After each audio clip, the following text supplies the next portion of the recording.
Yes, I use my iPad mini and my iPad Pro for very different things. Obviously, there's some overlap, but the bulk of it is pretty different. So, my iPad is the 12.9-inch Pro version, and I have the Magic Keyboard with it. And I would say that for the most part, I use this for actual work. So, whether that's, typing emails, typing documents, revising documents, the iPad Pro is just so comfortable to read full page documents on. It is just so much easier to see. You can really fit like an entire page, like what a real sheet of paper would be. So this is a lot more convenient and easy. It also is very easy to mark up and make notes. It's just very easy to mark things up. I can highlight things using the Apple Pencil. I can also make notes very easily. Sorry, email. So you can just switch tools and, write different things. Whatever the case might be, which it's just a lot harder on the iPad mini because it's so much smaller. It's also wonderful for filling out forms. So if you get something emailed to you, you can open up directly on here. You can handwrite everything, which sometimes that's just easier. I mean, if you can type, that's great. But sometimes, the forms aren't fillable and it's a pain to convert them, etc. And you can also just sign right on here. So, fill it out and then you can just go up here and send it right back. You mark it as done and you can reply all or put in a new message or save to files, and it's easy breezy.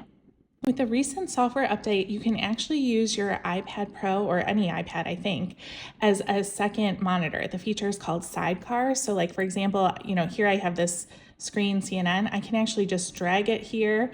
I can have multiple windows open, running different things, and you would use it just as you would a second monitor, and you can either mirror your screen or have it be like a second screen. So this is kind of neat too. Like if I change this, and by the way, this feature is just right here in your settings. You go to screen mirroring and you can select it. But one of the things that I also like, if you want to mirror your screen, now I have the exact same thing on both screens.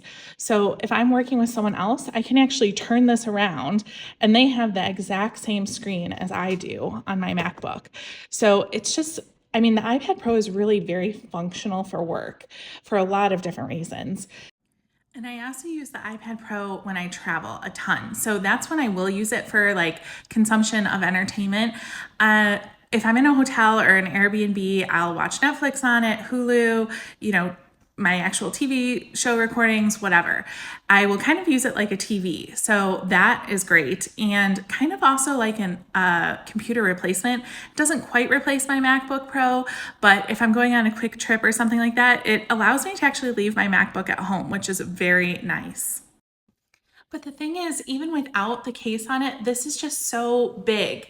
Like it's wonderful for work, but to sit like on the couch or whatever and, scroll through TikTok or whatever, I just didn't find myself using this. I would find myself always picking up my iPhone and watching everything on there. Like if I wanted to surf the web or whatever, because it's so big and heavy. So that's when I finally decided to get the iPad mini. This is just so much more convenient, so much easier to hold. It's just much less cumbersome, but it's just, it's still bigger than my iPhone, and I can give my poor iPhone a break because I use the charge up all the time. So that's how I use them differently.